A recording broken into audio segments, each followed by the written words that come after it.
शुरुआत एक अहम खबर के साथ बिकरू कांड में शहीद हुए पुलिसकर्मियों की पोस्टमार्टम रिपोर्ट आ चुकी है, जिसमें पुलिस वालों के साथ हुई बर्बरता का खुलासा हुआ है। शहीद पुलिसकर्मियों की हालत देखकर उनका पोस्टमार्टम कर रहे डॉक्टर भी दंग रह गए। पुलिस वालों पर इतनी गोलियां बरसाई गई कि उनका चेहरा, सिर, हाथ, पैर, सीना, पेट सब छलनी हो गया।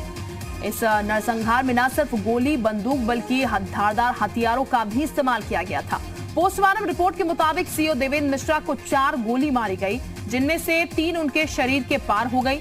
1 गोली उनके सिर में, 1 छाती में और 2 पेट में मारी गई। सभी गोली पॉइंट ब्लैंक रेंज से मारी गई। चेहरे पर 1 गोली लगने से वाइटल ऑर्गन बाहर आ गया। इस दौरान उनके पैर को भी काटा गया। कुछ ऐसे ही हश्र और पुलिसकर्मियों का भी किया गया।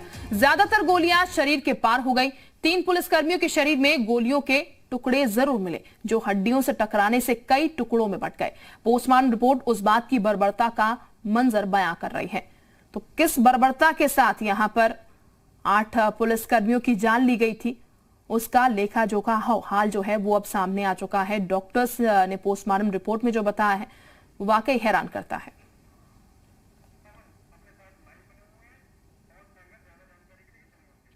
और पवन इस वक्त हमारे साथ ज्यादा जानकारी के साथ जुड़ चुके हैं।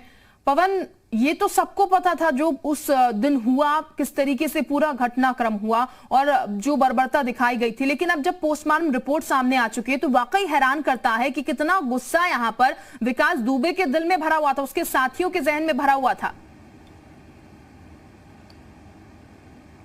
हाँ, निश्चित तौर पर शिल्पा, जिस तरीके का कबूलनामा जो दुर्दांत अपराधी था जो मारा गया, उसका जो कबूलनामा था, खास तौर से जब पुलिस इंटरोगेशन में और एसटीएफ जब उसको ला रही थी तो जिस तरह की बातें कही थी, खास तौर से उज्जैन में जो बातें उसने कही थी, पोस्टमार्टम रिपोर्ट में हूबहू उसी तरीके का रिपोर्ट पोस्टमार्टम का जो आया है वो दिख रहा है। मतलब साफ है कि जो दुर्दांत अपराधी जो सोच रखता था, जो भयावह सोच रखता था, जो द्वेष भावना शहीद सीओ देवेंद्र मिश्रा के साथ रखता था, वो तमाम बातें पोस्टमार्टम में खुल करके निकल करके सामने आई हैं। खासतौर से पॉइंट ब्लैंक रेंज से जो गोली मारने की बात है, उसने इस बात को कबूल किया था कि पास से सिर में गोली मारा गया था।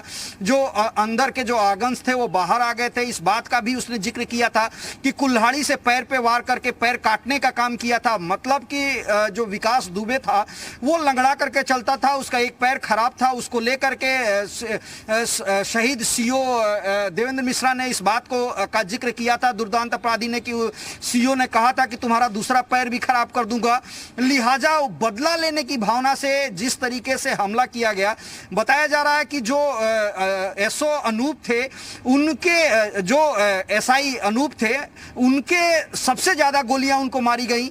कुछ गोलियां उनकी हड्डियों में फंसी हुई, जिसका फॉरेंसिक जांच के लिए भेजा गया है। वो जांच होकर के आएंगी तो पता चलेगा। 312 बोर 315 बोर की वो गोलियां बताई जा रही हैं। उसके अलावा कुछ बुलेट्स जो है AK-47 की मिली हैं, उसको भी फॉरेंसिक जांच के लिए बोला गया है।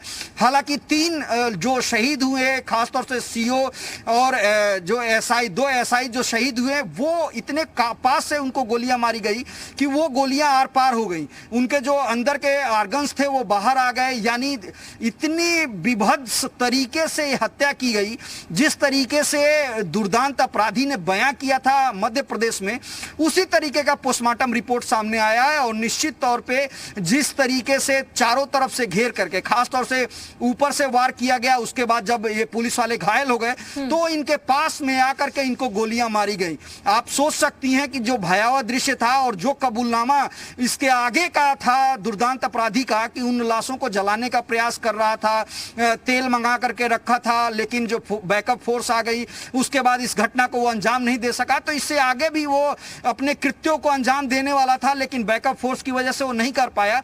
लिहाजा पोस्टमार्टम की जो रिपोर्ट है वो तकरीबन हूबहू उस दुर्दांत अपराधी के खुलासे से मिलता जुलता है और निश्चित तौर पे अपने आप में भयावह है। शिल्पा।